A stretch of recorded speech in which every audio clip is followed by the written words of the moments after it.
So the pagans came to the Prophet Muhammad and they offered him a deal. Worship our gods for a year and we'll worship yours. God came back with an entire surah as a response. Let's get into it. Welcome back to the Quran but English this time, where I am reading the English translation of the Quran because growing up I learned the Arabic and how to memorize it, but I don't speak Arabic, so I never knew what I was saying. We're now building on that foundation. Surah 109, Al-Kafirun, the disbelievers. All right, and I like this surah a lot just because when I was learning the Arabic recitation version of it, it's very repetitive, and once you memorize it, it rolls off the tongue.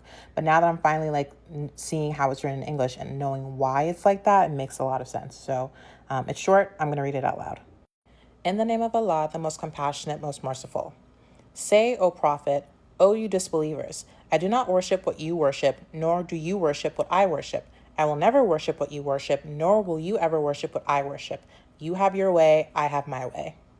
So here's the backstory. Okay, here's the tea. The Quraysh, sorry for that butchering, but they were a pagan tribe who was the prophet's biggest enemies in Mecca. Okay, these guys were the ops, and they came to him with what they thought was going to be a very reasonable compromise. And according to historical accounts, they didn't just offer this once.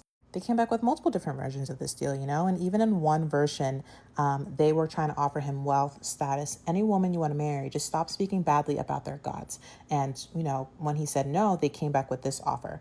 Worship our gods Lat and Uzza for a year, and we will worship Allah for a year. And then that's when God brought down this surah. And the hard answer was no. Naturally would be. Nothing diplomatic about it. It was just a hard no. The surah was essentially God picking up the pen himself and writing what he wanted the prophet to say exactly. The first word of the surah, hu, means say, as in God dictating exactly what he wants him to say word for word. Now, here's the part about the repetition that's kind of interesting, okay? Because the surah says, I do not worship what you worship, nor do you worship what I worship, multiple times. And I originally thought that was for emphasis, but scholars actually break it down a different way.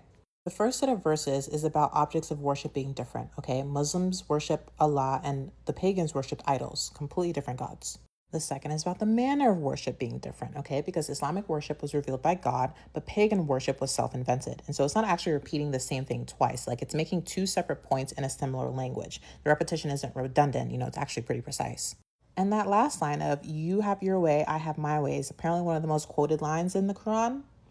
That's what I read, but fact check me if that's not true. But basically, what Allah was saying when he dropped the surah was that your religion isn't wrong. It's just not the same, and that's okay. You'll do you and I'll do me. There's no compromise here, but there's also no aggression. Islam isn't adding itself to your shelves as an option. It's a completely different system. And so that to me is kind of confusing, because if it's saying that you're going to have your religion, that's fine. I'm not trying to force you into it. Then why were they saying that Muhammad was speaking badly about their gods? Maybe it was just that he was speaking against them and they didn't like that.